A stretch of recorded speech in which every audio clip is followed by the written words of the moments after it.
گرمیوں کے رمضان کے روزے نہیں رکھ سکتا. آج کل سمر میں رمضان آیا ہے, اکٹھے ایک مہینے کے روزے رکھنے سے مرض میں اضافہ ہوتا ہے یا شدید ذوف کا سامنا کرنا پڑتا, تو ایسا شخص متفرق روزے رکھ لے. مثلا ایک رمضان کا روزہ چھوڑے, دوسرا رکھ لے, تیسرا رکھ لے, 2 چھوڑے, چوتھا رکھ لے. کچھ نہ کچھ روزے تو رکھے نا, فضیلت پائے روزوں کی. جتنے روزے رہ جائیں ان کی سردیوں میں قضا کر لے, سمر میں روزے رکھ لے, تو ثواب اس کو پورا ملے گا, بیکاز اس نے اپنی وجہ سے, کسی وجہ سے روزہ نہیں یہ چھوڑ رہا. اور اگر گرمیوں میں ایک روزہ بھی نہیں رکھ سکتا لیکن سردیوں میں روزہ رکھ سکتا ہے, دن چھوٹا ہوتا ہے, پیاس نہیں لگتی, تو ایسے پر فرض ہے کہ وہ سردیوں میں ان کی قضا کرے, فدیہ نہیں دے گا. کیونکہ حکم قرآنی کیا ہے ابھی میں آپ کو سناؤں گا. اللہ تعالیٰ قرآن میں فرماتا ہے فَعِدَّةٌ مِّنْ أَيَّامٍ أُخَرَ يُرِيدُ اللَّهُ بِكُمُ الْيُسْرَ وَلَا يُرِيدُ بِكُمُ الْعُسْرَ. تو جس قدر روزے چھوٹے ہیں اتنے روزے اور دنوں میں قضا کر لے.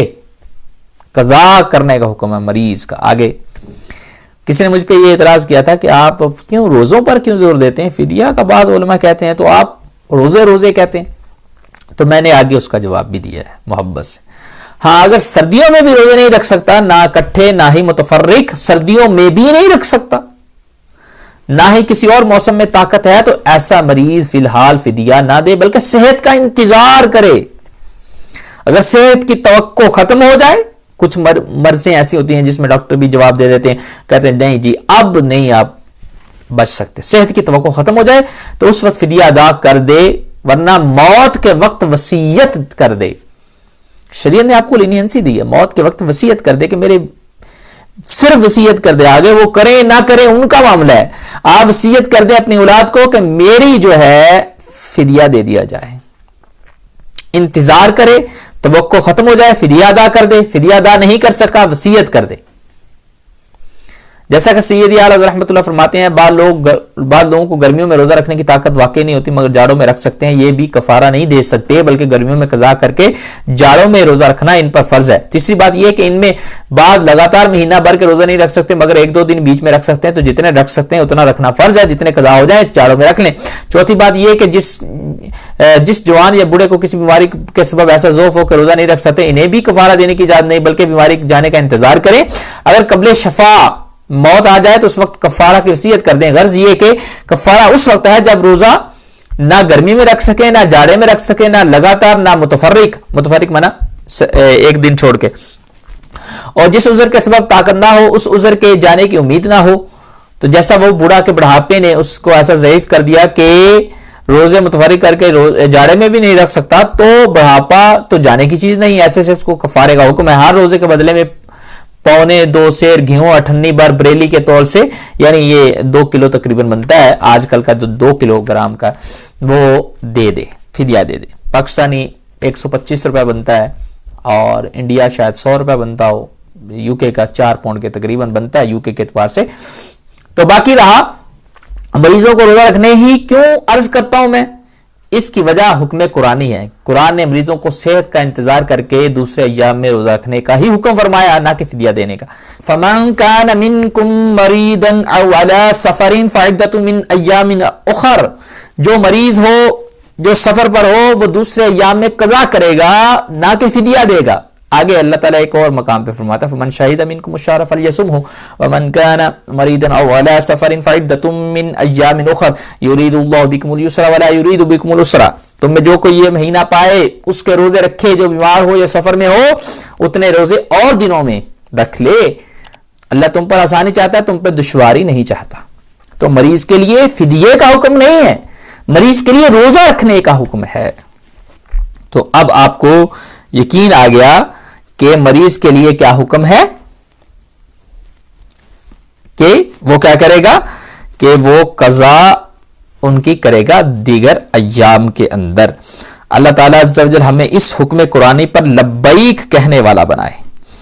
اور تھوڑا بہت مرض جو ہے اس میں تو آپ روزے رکھیں گے. میں نے آپ کو بتایا تھا کہ کون سا مرض جو ہے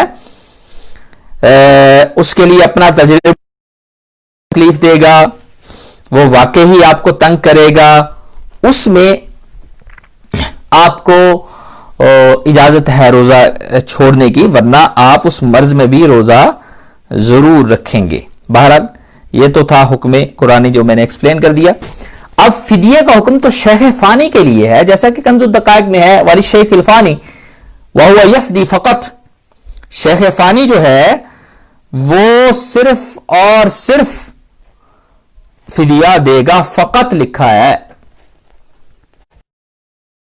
شیخ فانی وہ بوڑھا جس کی عمر ایسی ہوگی باہر شریعت میں, اب روز بروز کمزوری ہوتا جائے گا, جب وہ روزہ رکھنے سے عاجز ہو, نہ اب رکھ سکتا ہے نہ آئندہ اس کی اتنی طاقت آنے کی نہ اسے امید ہے کہ روزہ رکھ سکے گا, اسے روزہ نہ رکھنے کی اجازت ہے, اور ہر روز روزہ کے بدلے میں فدیہ دونوں وقت میں ایک مسکین کو پیٹ بھر کے کھانا کھلانا اس پر واجب ہے, یا ہر روزے کے بدلے میں صدقہ فطر کی مقدار مسکین کو دے دے. اور اگر ایسا بوڑھا گرمیوں میں وجہ گرمی روزہ نہیں رکھ سکتا مگر جاڑوں میں رکھ سکتا ہے تو اب افطار کر لے, اور ان کے بدلے جاڑوں میں روزہ رکھنا فرض ہے, یعنی سردیوں میں روزہ رکھنا فرض ہے. افطار کر لے مطلب روزے اب چھوڑ دے. یعنی ایسے بوڑھے اگر سردیوں میں روزہ رکھتا ہے اسے بھی کہا کہ وہ بھی پھر فدیہ نہ دے, سردیوں میں روزہ رکھے. تو ہم اپنی طرف سے تو مسائل بیان نہیں کرتے نا, ہم تو ریپریزنٹیٹیو ہیں, اور ریپریزنٹیٹیو کا کام ہوتا ہے کہ وہ صرف شریعت کو ریپریزنٹ کرتا ہے, اپنی طرف سے کوئی چیز بیان نہیں کرتا. تو میرے بھائیوں انشاءاللہ ہم شریعت کے اس حکم پہ لبیک کہتے ہیں, اور آئندہ یہی حکم انشاءاللہ آگے پہنچا کر ثواب حاصل کریں گے. میں اس لیے آپ لوگوں کو تاکید کر رہا ہوں کہ آپ نے آگے یہی حکم پہنچانا ہے, کیونکہ آپ لوگ بھی بڑے فتوے دیتے ہیں غلط. شوگر کے مریض کو ہاں جی فدیہ دے دو, فلاں مریض ہاں تم فدیہ دے دو, گھر میں امی بیمار ہے فدیہ دے دو, گھر میں ابا جی بیمار. آپ جو فتوے دے رہے ہیں, جو بندہ غلط فتویٰ دے کہ لوگوں کی زمین کے لوگ اور آسمان زمین کے فرشتے جتنے بھی ہیں ان کی لعنت برستی, اتنی بڑی لعنت آپ اتنی آسانی سے قبول کر لیتے ہیں, اور ایک بندہ اگر آپ پر لعنت کر دے تو اس کے گلے پڑتے ہیں. الامان والحفیظ, غلط فتوے نہیں دینے, جو چیز آتی بس اسی کو بتانا ہے اور صحیح طریقے سے جان کر. جی نیکسٹ مسئلہ یہ ہے, ہمارا ایکسیڈنٹ کی وجہ سے اگر جان جانے کا خوف ہو تو میڈیسن لے سکتے ہیں, تو اس پر روزے کا کفارہ دینا یا قضا دینی ہے. سوال ہوا جان جانے کا خوف ہو تو بچنے کے لیے میڈیسن کھانے اور روزہ توڑنے کی اجازت ہے؟ جی ہاں اجازت ہے. جیسا کہ کتب فقہ میں سانپ کاٹنے کی وجہ سے ایک جزیہ ہے کہ سانپ نے کاٹا, جان جانے کا خوف ہو تو دوائی پینے کے لیے روزہ توڑنے کی اجازت ہے. مبیحہ لعدم الصوم ورسعۃ حیۃ ای فلاح شرب دواء ينفعه, روزہ چھوڑنے کو مباح کرنے والے عوارض میں سے فصل, اس میں ایک سانپ کا کاٹنا بھی تو ایسی صورت میں سے دوا پینے کی اجازت سے جو اسے نفع دے گی, یعنی جان بچانے کے لیے روزہ توڑ سکتا ہے. باہر شریعت میں ہے سانپ نے کاٹا اور جان جانے کا اندیشہ تو اس صورت میں روزہ توڑ دیں, اور اگر سوراخ میدے کی جھلی تک ہو, اس میں دوا ڈالی اور وہ میدے تک پہنچ گئی تو روزہ ٹوٹ جائے گا, یعنی یوں دوا ڈال کے اگر پہنچائی تو روزہ ٹوٹ جائے گا. بہرحال یہاں پر سوال یہ کیا گیا تھا کہ قضا ہے یا کفارہ, غالباً یہ سوال ہے اس میں, قضا ہے یا کفارہ اس میں. تو اس صورت میں اس کا جواب یہ ہے کہ ایسی صورت میں اس پر صرف قضا ہے, کفارہ نہیں ہے. صرف قضا ہے, قضا یہ رکھے گا, کفارہ نہیں, کیونکہ اس نے کوئی اپنی جان بوجھ کر بیچارے نے کوئی روزہ نہیں توڑا, قصدن روزہ, اس کا بیماری کی وجہ سے روزہ توڑنا پایا گیا ہے. آگے پائلز کی بیماری والے کا پچھلے مقام میڈیسن سے دوائی چڑھانے سے روزہ ٹوٹ جائے گا. پائلز کی بیماری, بواسیر کی بیماری جو ہوتی ہے, اللہ تعالیٰ شفا عطا فرمائے اور ہمیں بھی, ہم سب کو محفوظ فرمائے.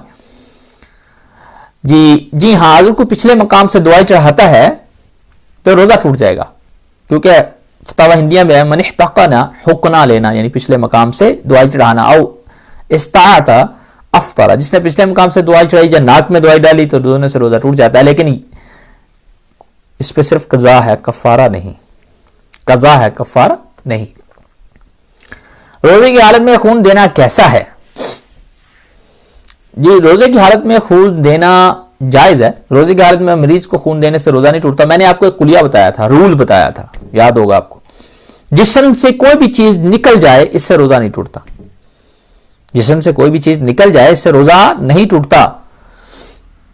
روزے کی حالت میں مریض کو خون دینے سے روزہ نہیں ٹوٹتا، مگر اس حالت میں اتنا خون دینا مکروہ ضرور ہے جس سے کمزوری ہو جائے اور روزہ توڑنا پڑے. یعنی اتنا خون دے دیا آپ نے، مکروہ ہے، ہو جائے گا روزہ، لیکن روزہ ٹوٹے گا نہیں اگرچہ سارا خون دے دیں آپ. کیونکہ روزے کی حالت میں حجامہ یعنی جس سے خون نکالا جاتا ہے جسم سے، اس وقت مکروہ ہے جب کمزوری کا اندیشہ ہو، جیسے کہ فتاوی ہندیہ میں ہے لا باس بالحجامۃ ان امن علی نفسی الضعف واما اذا خاف فانه یکرہ. حجامہ کرنا بالکل جائز اگر اسے پتا ہو کہ مجھے ضعف نہیں ہوگا، کمزوری نہیں ہوگی. اگر یہ خوف ہو کہ مجھے کمزوری ہو جائے گی، مجھے شاید روزہ توڑنا پڑے، تو پھر مکروہ ہے.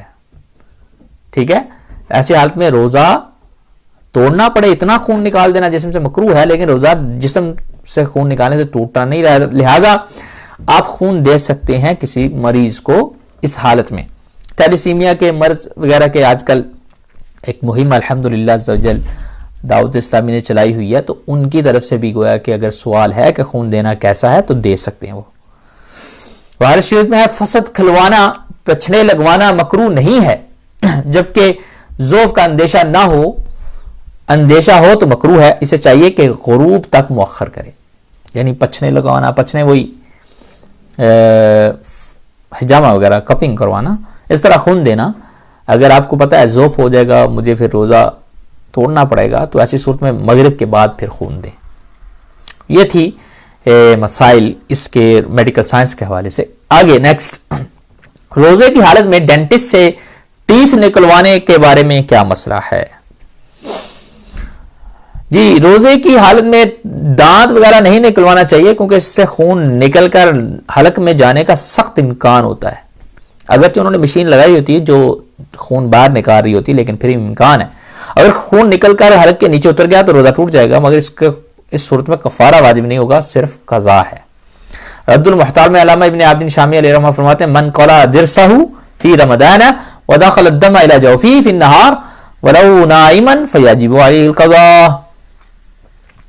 جس نے اپنی داڑھ نکالی رمضان میں، اس کا خون اس کے پیٹ میں دن کے وقت، روزے کے وقت پہنچ گیا اور وہ سو رہا تھا، تو اس پر قضا واجب ہے، کفارہ نہیں، کیونکہ اس میں اس کا قصور نہیں ہے. کفارہ واجب نہیں، قضا پھر بھی واجب ہے، روزہ ٹوٹ جائے گا. بہار شریف میں روزہ میں دانت اکھڑوایا یا خون نکل کر حلق سے نیچے اتر گیا تو اگرچہ سوتے میں ایسا ہوا تو اس روزے کی قضا واجب ہے. دانت اکھڑوایا اور خون نکل کر روزے میں چلا گیا، قضا واجب ہے، صرف قضا. لہذا دانت وغیرہ ایسی صورت میں نکلوانے سے احتراز کریں، لیکن بہت تکلیف ہو تو مغرب کے بعد اس طرح کا ارینجمنٹ کر لیا جائے. انسولین کا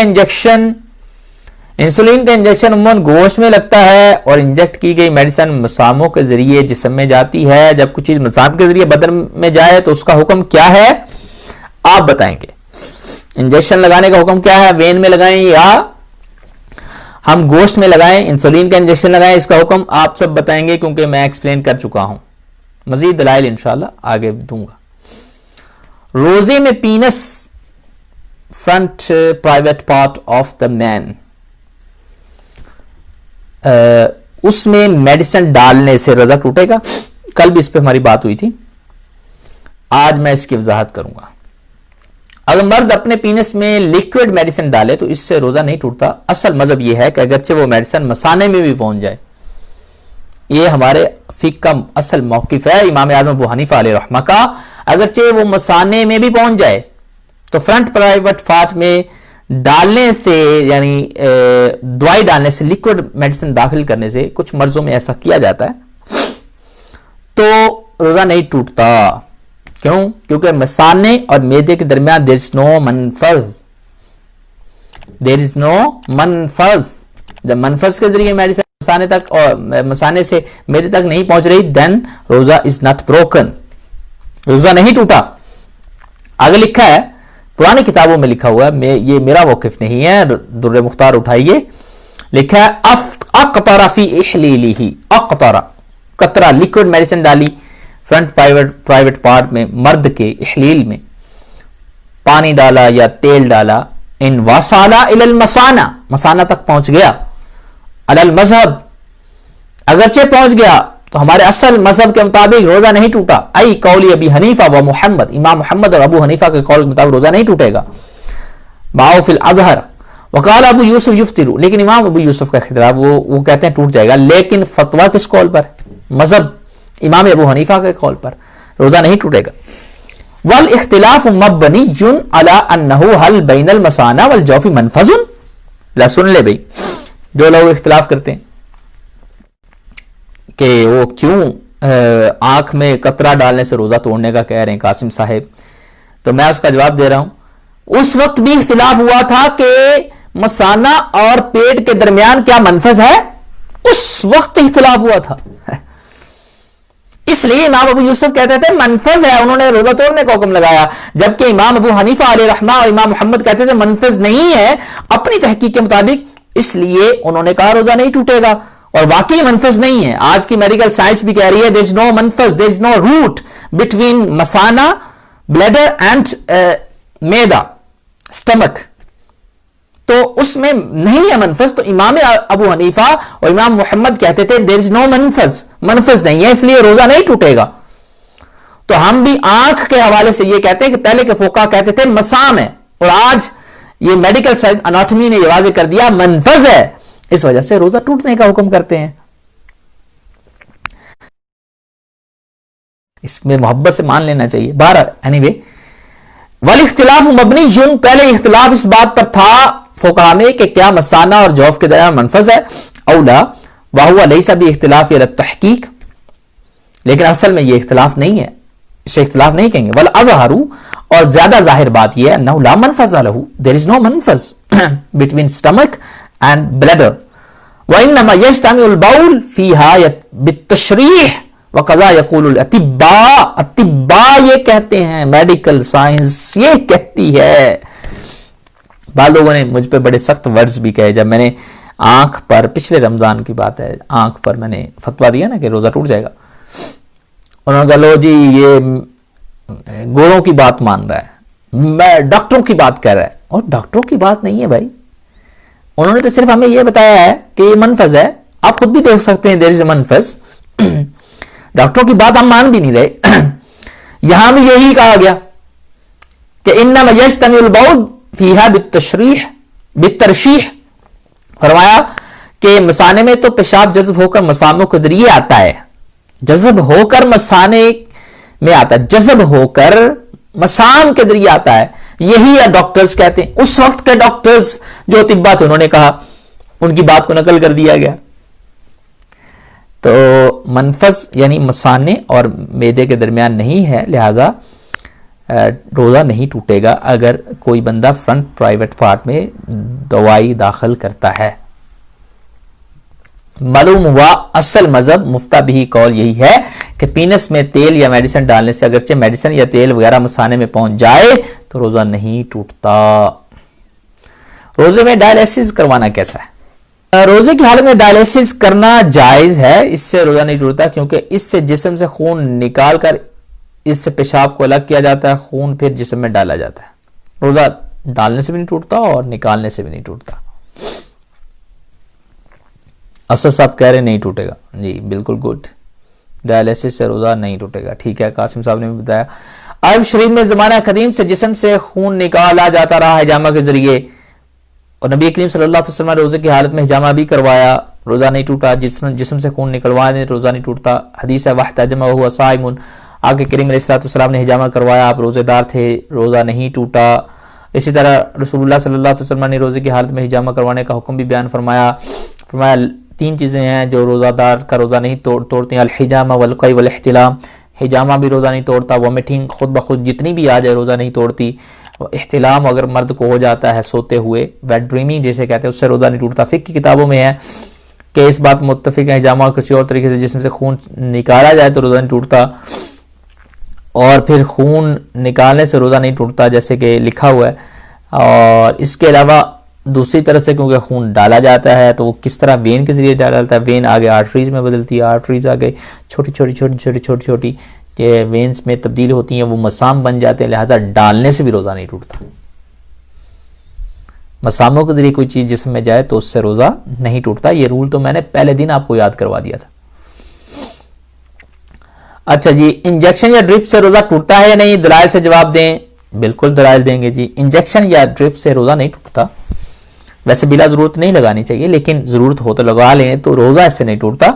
روزے کی حالت میں انجیکشن یا ڈرپ لگانے سے روزہ نہیں ٹوٹتا، خواہ وہ رگ میں لگایا جائے، وی انجیکشن ہو یا پٹھوں میں لگایا آئی ایم انجیکشن ہو، کیونکہ اس بارے میں فقہ حنفی کا مشہور ضابطہ یہ ہے کہ منفذ کے ذریعے کسی چیز کا معدے تک پہنچنا روزہ توڑ دیتا ہے۔ اگر کوئی چیز منفذ کے بجائے مسام کے ذریعے جسم میں جائے تو اس سے روزہ نہیں ٹوٹتا۔ یہ بات میں نے پہلے دن آپ کو یاد کروائی تھی۔ انجیکشن یا ڈرپ میں بھی دوا مساموں کے ذریعے جو پورس ہوتے ہیں اس کے ذریعے جسم میں داخل ہوتی ہے، اس سے روزہ نہیں ٹوٹتا۔ اس پر 3 دلائل پیش خدمت ہے۔ نمبر 1، سانپ کے کاٹنے سے روزہ نہیں ٹوٹتا، ہماری پرانی کتابوں میں لکھا ہوا ہے، کیونکہ سانپ کا زہر جسم میں اندر سے جاتا ہے لیکن وہ پورس کے ذریعے جاتا ہے، دیٹس وائی روزہ از ناٹ بروکن اینڈ درہ مختار میں اس کی مثال دی گئی۔ اور اگلی بات، علامہ سید طحاوی علیہ رحمہ اللہ صحیحہ کی شرح بھی لکھی ہے کہ اس وقت روزہ نہیں ٹوٹا، لیکن وہ بعد میں دعا پی لے اس سے روزہ ٹوٹ جائے گا۔ آگے دوسری بات، معدے میں انجیکشن کی دعا نہیں بلکہ اس کا اثر پہنچتا ہے، معدے تک دعا کا اثر پہنچنے سے روزہ نہیں ٹوٹتا۔ اگر ہم مان لیں کہ دعا ہی معدے تک جاتی ہے تو یہ دعا رگوں یا پٹھوں کے ذریعے مسام کے ذریعے پہنچتی ہے، مسام کے ذریعے پہنچتی ہے۔ پہلے بیان ہو چکا کہ مسام کے ذریعے کوئی دعا معدے تک جاتی ہے تو اس سے روزہ نہیں ٹوٹتا۔ مسام کے ذریعے اور بھی چیزیں بہت جاتی ہیں، ہم تیل لگاتے ہیں، ادہنا تیل لگایا، سرما لگایا، حجامہ کیا، یعنی حجامہ کیا۔ آگے اور تیل لگانے کی بات بتائی ہے، ان واجد طعم الدہن فی حلقہ، اگرچہ تیل لگانے سے اس کا ذائقہ بھی حلق میں اندر محسوس ہو پھر بھی روزہ نہیں ٹوٹے گا، کیونکہ اثر داخل من المسام، یہ ایسا اثر ہے جو مسام کی جانب سے داخل ہوا ہے، یہ ہمارے فقہاء نے ریزن لکھی ہے۔ اور والمفطر انہ هو الداخل من المنافذ، اور روزہ وہ چیز توڑتی ہے جو منافذ سے اندر ہمارے جسم میں جائے، سوراخوں کے ذریعے جائے۔ مثلا کسی نے پیٹ کے پہ اوپر سوراخ کر دیا، کسی نے کچھ چیز ماری پیٹ پہ سوراخ کر دیا اور دوائی ڈال دی اندر، روزہ ٹوٹ جائے گا۔ سوراخ عادیہ ہو یا غیر عادیہ ہو، عادیہ مطلب عادتاً منہ سوراخ ہے، ناک سوراخ ہے اور بیک کا سوراخ ہے، لیکن غیر عادیہ یہ کہ فوراً کسی نے سوراخ کر دیا تو ان سے بھی روزہ ٹوٹ جائے گا۔ تو پتہ چلا کہ ہماری فقہ میں کیا ہے، مساموں کے ذریعے جائے تو روزہ نہیں ٹوٹتا، اگر منافذ کے ذریعے جائے تو ٹوٹ جائے گا۔ تو ٹھیک ہے، مسام کے ذریعے جاتا ہے یا اس کا اثر جاتا ہے، تو اثر جانے سے یا مسام کے ذریعے کوئی دوائی اندر جائے تو روزہ نہیں ٹوٹتا۔ تیسری دلیل، ہماری فقہ کی کتابوں میں غسل کرنے سے روزہ نہیں ٹوٹتا اگرچہ اس کی ٹھنڈک محسوس کرے، حالانکہ غسل کرنے سے پانی جسم میں جاتا ہے باریک سوراخوں کے ذریعے، جسے پورز کہتے ہیں، مسام کہتے ہیں، جیسا کہ فتاوی شامی میں ہے، لاتفاق ان من اغتسل فی ماء وجد فوجد برضہ فی باطنہ انہ لا یفطر۔ اس بات پر علماء کا اتفاق ہے کہ اگر کسی نے پانی میں غسل کیا، اس کی ٹھنڈک محسوس بھی کی، پیٹ کے اندر محسوس کی، پھر بھی اس کا روزہ نہیں ٹوٹے گا۔ ان دلائل سے واضح ہوا روزے یعنی انجیکشن سے روزہ نہیں ٹوٹتا۔ اس موقف کے قائل کئی علماء کرام مفتیان اعظام ہیں۔ فتاوی فقیہ ملت میں ہے، روزے میں انجیکشن لگانے سے روزہ نہیں ٹوٹتا، گوشت میں لگائیں یا رگ میں لگائیں۔ پاکو انڈیا اور بہت سے علماء کرام عرب عجم کا اتفاق ہے اس پر، انجیکشن یا ڈرپ لگانے سے روزہ نہیں ٹوٹتا۔ یہ بات تو واضح ہوگی ہے۔ کیا زخم پر لیکوڈ دوائی لگانے سے روزہ ٹوٹ جاتا ہے؟ زخم پر لیکوڈ دوائی، کیا جواب ہونا چاہیے؟ زخم پر لیکوڈ دوائی لگائی، زخم پر لیکوڈ میڈیسن یا زخم پر میڈیسن لگائی یا بینڈیج لپیٹنے سے روزہ نہیں ٹوٹتا، کیونکہ ایسی صورت میں اگر دوائی جسم میں جاتی بھی ہے تو مساموں کے ذریعے جائے گی۔ حنفی قانون یہ ہے، جسم میں کوئی چیز مساموں کے ذریعے داخل ہو یا کوئی میڈیسن یا کوئی بھی چیز داخل ہو تو اس سے روزہ نہیں ٹوٹتا، مساموں کے ذریعے جائے، پورس کے ذریعے جائے، باریک سوراخ کے ذریعے جائے، لیکن اگر بڑے سوراخوں کے ذریعے یعنی منافذ کے ذریعے جائے تو روزہ ٹوٹ جائے گا، جیسے منہ ہے، ناک ہے، بیک کا مقام ہے۔ ایکسرا ایم آئی آر کروانا کیسا ہے، اور سٹی اسکین وغیرہ اور آئی سی جی وغیرہ کروانا کیسا ہے؟ X ray, ultrasound, M I R, CT scan, E C G وغیرہ کروانے سے روزہ نہیں ٹوٹتا، کیونکہ ان جیسے تمام ٹیسٹ کروانے سے معدے میں کوئی چیز داخل نہیں ہوتی، لہذا ان سے روزہ نہیں ٹوٹتا۔ روزے میں ماؤتھ واش